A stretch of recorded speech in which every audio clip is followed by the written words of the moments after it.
है जिसकी कहानी कहां से शुरू होती है और कहां खत्म होती है, किसी को नहीं पता। आज की कहानी है भानगढ़ की, जिसको लेकर तमाम किस्से और कहानियां हैं।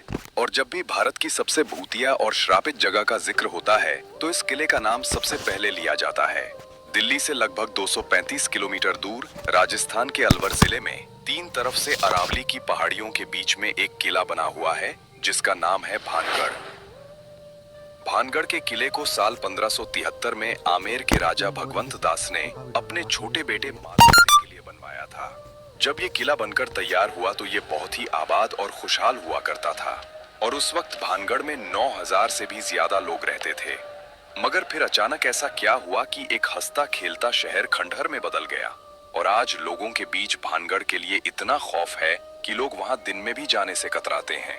बकायदा भारतीय पुरातत्व विभाग, जो कि इसके रखरखाव का काम करती है, भारतीय पुरातत्व विभाग एक बोर्ड पर यह साफ लिखवाया है कि सूरज निकलने से पहले और सूरज डूबने के बाद किसी भी इंसान का इस किले में जाना सख्त मना है।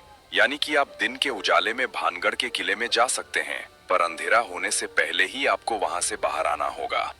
इस किले के खंडहर भूतिया होने के पीछे की वजह वैसे तो आज भी किसी को साफ साफ नहीं पता, मगर इसके बारे में कई कहानियां प्रचलित हैं। उन कहानियों में दो ऐसी कहानी हैं जिन पर लोग सबसे ज्यादा भरोसा करते हैं और सुनते सुनाते हैं। इनमें से पहली कहानी गुरु बालूनाथ से जुड़ी हुई है। कहते हैं कि जब आमेर के राजा भगवंत दास भानगढ़ के किले को बनवा रहे थे तो वहीं कुछ दूरी पर गुरु बालूनाथ नामक एक तपस्वी रहते थे। जब उन्हें पता चला कि आमेर के राजा यहाँ पर एक भव्य किला बनवा रहे हैं तो उन्होंने राजा भगवंत दास के पास एक पैगाम भिजवाया और उन्हें अपने पास बुलवाया। जब राजा भगवंत दास गुरु बालूनाथ के पास पहुंचे तो उन्होंने राजा से कहा, आप इस किले को बनवा रहे हैं, उससे मुझे कोई आपत्ति नहीं है, मगर एक बात का ध्यान रखना कि इस किले की ऊंचाई इतनी मत कर देना कि उसकी परछाई दिन के किसी भी वक्त जहां मैं तपस्या करता हूं वहां तक पहुंचे और मुझे छुए। उन दिनों जितने भी साधु संत और महात्मा हुआ करते थे सभी बहुत सिद्ध हुआ करते थे और सभी का बहुत आदर किया जाता था। उनकी कही किसी भी बात को हल्के में नहीं लिया जाता था। इसलिए राजा भगवंत दास ने गुरु बालूनाथ की बात को सुनने के बाद ठीक वैसा ही किया और भानगढ़ किले के किसी भी भाग की ऊंचाई इतनी नहीं रखवाई कि उसकी परछाई गुरु बालूनाथ तक पहुंच सके। गुरु बालूनाथ के इस बात का ख्याल अगली 2 पीढ़ियों तक रखा गया, मगर कहते हैं कि जब तीसरी पीढ़ी ने भानगढ़ की गद्दी संभाली तो उन्होंने इस बात को नजरअंदाज कर दिया और गुरु बालूनाथ की दी हुई चेतावनी को अनसुना कर दिया। इसके बाद उन्होंने भानगढ़ के किले को और ऊंचा करवा दिया, जिसकी वजह से उस किले की परछाई गुरु बालूनाथ तक पहुंच गई। जब भानगढ़ किले की परछाई ने गुरु बालूनाथ को छुआ तो उन्हें बहुत गुस्सा आया और उसी वक्त उन्होंने भानगढ़ को श्राप दिया कि भानगढ़ तबाह हो जाएगा। कहते हैं कि गुरु बालूनाथ के इसी श्राप के बाद भानगढ़ पर मुसीबत टूटी और पूरा भानगढ़ तबाह हो गया। इसके अलावा ये भी कहा जाता है कि 1783 में जो चालीसा अकाल आया था, जिसमें मरने वालों का आंकड़ा करोड़ों में था, वो अकाल गुरु बालूनाथ के शाप की वजह से ही आया था, जिसने भानगढ़ समेत पूरे उत्तर भारत के करोड़ों लोगों को भूखा मरने पर मजबूर कर दिया। बाद में ऐसा नहीं है कि किसी और ने वहां बसने की कोशिश नहीं की। कई लोगों ने भानगढ़ में बसना चाहा और कई लोगों ने वहां नए मकान बनाने की कोशिश भी की, मगर कहते हैं कि जो भी वहां मकान बनाता है उसकी छत कभी नहीं टिकती और हमेशा गिर जाती है। लोगों का मानना है कि ये सब शापित होने की वजह से ही होता है। अब दूसरी कहानी जिस पर लोग सबसे ज्यादा विश्वास करते हैं, वो कहानी एक राजकुमारी से जुड़ी है। कहते हैं कि एक वक्त जब भानगढ़ बहुत ही आबाद और खुशहाल हुआ करता था, तब इस किले के महल में एक राजकुमारी रहती थी जिनका नाम था रत्नावती। राजकुमारी रत्नावती बेहद ही खूबसूरत थी और उनकी सुंदरता के चर्चे दूर दूर तक फैले हुए थे। आए दिन बड़े बड़े राजाओं की शादी के न्योते आते रहते थे, मगर इन राज्यों के अलावा एक और शख्स जो राजकुमारी रत्नावती का दीवाना था, उसका नाम था सिंधिया। सिंधिया एक तांत्रिक था और जब से उसने राजकुमारी रत्नावती को देखा तभी से वो उसके ऊपर बुरी तरह फिदा हो गया था। अब वो किसी भी तरह राजकुमारी रत्नावती को पाना चाहता था, मगर उसे पता था कि वो सीधे तरीके से कभी भी राजकुमारी को नहीं पा सकता, क्योंकि कहां और संसार में रहने वाला एक तांत्रिक और कहां महलों में रहने वाली राजकुमारी। इसलिए उसने राजकुमारी रत्नावती को हासिल करने के लिए दूसरा तरीका ढूंढ निकाला और अब बस सही मौके की फिराक में लग गया।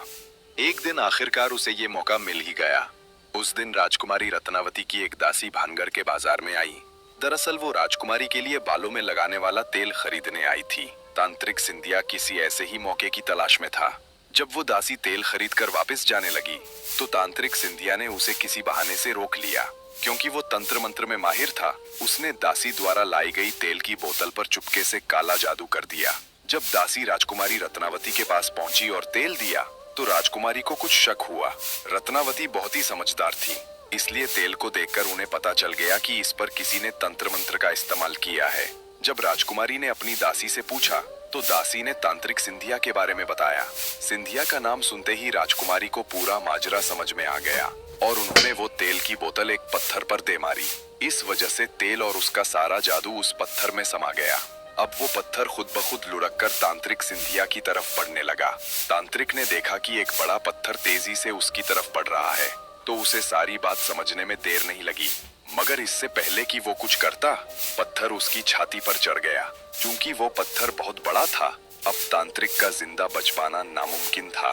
मरते मरते उसने एक श्राप दिया और कहा कि कुंवारी रत्नावती सहित भानगढ़ के सभी लोग मारे जाएंगे और उनकी आत्माएं ताउम्र भानगढ़ के किले में भटकती रहेंगी। तांत्रिक सिंधिया मर गया, पर कहते हैं कि उसके मरने के कुछ समय बाद भानगढ़ और उसके पास के एक और राज्य अजबगढ़ के बीच बहुत भयंकर युद्ध हुआ, जिसमें पूरा भानगढ़ तबाह हो गया। इस लड़ाई में अजबगढ़ की सेना पूरे भानगढ़ में कत्लेआम मचा गई, जिसमें रानी रत्नावती सहित कई लोग मारे गए। हालांकि इतिहास में कहीं भी भानगढ़ और अजबगढ़ के बीच युद्ध का जिक्र नहीं है, पर सदियों से यही कहानी सुनी और सुनाई जा रही है। कहते हैं कि इस युद्ध के बाद भानगढ़ का किला कभी आबाद नहीं हो पाया और धीरे धीरे भानगढ़ वीरान बन गया। आज भूतों का गढ़ बन चुका है। युद्ध में मारे गए सभी लोगों की आत्माएं आज भी भानगढ़ में मौजूद हैं। भानगढ़ में आज भी रात को बाजार सजता है, खंडहर फिर से खड़े हो जाते हैं और अंदर राजा का दरबार लगता है। वहां के लोग बताते हैं कि उन्हें रात को चीखने की आवाज आती है, कभी हंसने की आवाज आती है तो कभी घरों के बजने की आवाज सुनाई देती है। भानगढ़ के किले में आज तक जो भी रात में गया वो फिर कभी जिंदा लौट कर नहीं आया, और अगर कोई जिंदा वापस आया तो उसकी दिमागी हालत खराब हो जाती है या फिर किसी दुर्घटना में मृत्यु हो जाती है। इसके अलावा कहा जाता है कि भानगढ़ और अजबगढ़ के बीच युद्ध के समय बहुत सारा खजाना भानगढ़ के किले में छिपाया गया था। बाद में उसे निकालने के लिए फैलाई गई अफवाह थी कि भानगढ़ में आत्माओं का वास है। चूंकि भानगढ़ और अजबगढ़ के बीच हुए युद्ध का कोई ऐतिहासिक प्रमाण नहीं है, इसलिए खजाने की सच्चाई पर शक किया जाता है। हर किले का शुरू से लेकर अंत तक अपना इतिहास होता है। भानगढ़ का किला कैसे और किसने बनवाया इसका इतिहास है, मगर ये तबाह कैसे हुआ इसका इतिहास में कोई जिक्र नहीं है। यही चीज भानगढ़ के किले को और रहस्यमयी बनाती है। दिन में भानगढ़ घूमने गए कई लोग बताते हैं कि उन्हें ऐसा लगता है जैसे उनका कोई पीछा कर रहा हो या कोई अदृश्य शक्ति मौजूद हो। भानगढ़ की नृत्यों की हवेली में घरों के बजने की आवाज आती है या किसी को ऐसा लगता है जैसे कोई उनका गला घोंट रहा हो। इन खबरों के बाद कई बड़े न्यूज चैनल और पैरानॉर्मल सोसाइटी ऑफ इंडिया की टीम रात में जाकर भानगढ़ की पड़ताल कर चुके हैं। उन्होंने अपने साथ भूतों या आत्माओं की मौजूदगी बताने वाले डिवाइस भी लिए। पड़ताल में उन्हें कुछ प्रमाण मिले, मगर वहां किसी आत्मा का वास है या नहीं इसका कोई ठोस सबूत नहीं मिला। ना ही उन्होंने सजे हुए बाजार या राजा का दरबार देखा। लोग भानगढ़ के बारे में जो कुछ भी सुनते या पढ़ते हैं, उसी की वजह से वहां कोई अदृश्य शक्ति मौजूद होने का भ्रम होता है। भारत सरकार की तरफ से रात में किले में एंट्री बैन करने की वजह से भी भूत प्रेत वाली बातें हवा में फैल गईं। वहीं दूसरी तरफ लोग आज भी इन किस्सों और कहानियों को सच मानते हैं और उनके अनुसार भानगढ़ के किले में आज भी भूत और आत्माएं मौजूद हैं।